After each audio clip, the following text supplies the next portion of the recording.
గా ఉన్న హిడ్మాకి అప్పగించారా? ఓవైపున భద్రతా బలగాలు ముప్పేట దాడులు జరుపుతున్నా కేంద్ర కమిటీ కీలక సమావేశం జరిగిందా? మావోల కొత్త దళపతిగా దేవూజుని ఎన్నుకున్నారా? మరోసారి తెలంగాణ వాసికే పట్టం కట్టారా? మావోల కొత్త పంథా ఏమిటి? వారు తీసుకున్న కీలక నిర్ణయాలు ఏమిటి? What's the story?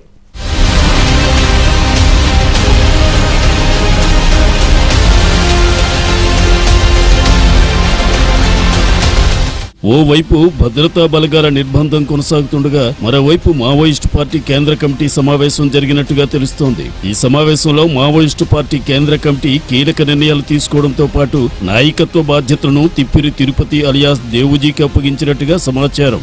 Central military commission chief గా పొలిటికల్ బ్యూరో సభ్యునిగా పనిచేస్తున్న దేవుజీని కేంద్ర కమిటీ ప్రధాన కార్యదర్శిగా ఎన్నుకున్నట్టుగా ప్రచారం జరుగుతోంది. కేంద్ర కమిటీ కార్యదర్శి బాధ్యత మరోసారి తెలుగు రాష్ట్రాలకు చెందిన వారికే దక్కింది. పీపుల్స్ వార్ ఆవిర్భావం తరువాత కొండపల్లి సీతారామయ్య కేంద్ర కమిటీ కార్యదర్శిగా బాధ్యతలు నిర్వహించగా ఆయనను ఆ బాధ్యతల నుంచి తప్పించి ముప్పాడ లక్ష్మణరావు సుదీర్ఘకాలం పనిచేశారు. 2005లో మావోయిస్టు కమ్యూనిస్ట్ సెంటర్ ఆవిర్భావం తరువాత కూడా ముప్పాలే ఆ బాధ్యతల్లో కొనసాగారు. పార్టీలో సంస్థాగత మార్పులు చేర్పులు జరిగినప్పుడు నంబళ్ల కేశవరావును కేంద్ర కమిటీ కార్యదర్శిగా ఎన్నుకున్నారు. 2025 మే 21న ఛత్తీస్గఢ్ బస్తర్ డివిజన్ లోని నారాయణపూర్ జిల్లా అడవుల్లో భద్రతా దళాలతో జరిగిన కాల్పుల్లో నంబళ్ల కేశవరావు అలియాస్ బసవరాజ్ అలియాస్ గంగన్న 28 మంది సహచరులతో చనిపోయారు. ఆ తరువాత party polit bureau central military commission కమిటీల సంయుక్త సమావేశం జరగలేదు. దీంతో పార్టీ సీనియర్ నేత ముప్పాల లక్ష్మణరావు దిశానిర్దేశం చేస్తున్నట్టుగా ప్రచారం జరిగింది. తాజాగా కేంద్ర కమిటీ బాధ్యతలను తిప్పురు తిరుపతి అలియాస్ సంజీవ్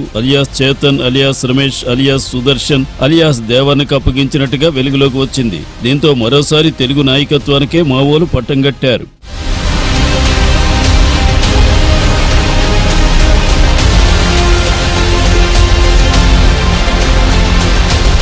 మరోవైపు దండకారణ్యం స్పెషల్ జోనల్ కమిటీ కార్యదర్శిగా మడావి హిడ్మా బాధ్యతలు తీసుకున్నట్టుగా తెలుస్తోంది. కట్ట రామచంద్రారెడ్డి అలియాస్ రాజును ఆ బాధ్యతల నుంచి తప్పించిన తరువాత సమర్థుడిగా పేరున్న తక్కళ్లపల్లి వాసుదేవరావు అలియాస్ ఆశన్నను కాదని మిలిటరీ ఆపరేషన్ లో దిట్టుగా ఉన్న మడావి హిడ్మాను దండకారణ్యం కార్యదర్శిగా నియమించినట్లు సమాచారం. సంచలనాత్మక మిలిటరీ యాక్షన్లలో గెరిల్లా పోరాటాలలో హిడ్మాకు పట్టు ఉండడంతో దండకారణ్యం స్పెషల్ జోన్ కమిటీ కార్యదర్శిగా నియమించినట్లు తెలుస్తోంది. కేంద్ర రాష్ట్ర ప్రభుత్వాల మోస్ట్ వాంటెడ్ జాబితాలో ఉన్న హిడ్మాకు దండకారణ్యం ప్రాంతాన్ని అప్పగించడాన్ని బట్టి చూస్తే మిలిటరీ ఆపరేషన్ ను మరింత వేగవంతం చేసే యోచనలో పార్టీ నాయకత్వం ఉందని, ఈ కారణంగానే మిలిటరీ కమిషన్ బాధ్యులకు కీలక బాధ్యతలు అప్పజెప్పినట్లు స్పష్టమవుతోందని విశ్లేషకులు అభిప్రాయపడుతున్నారు.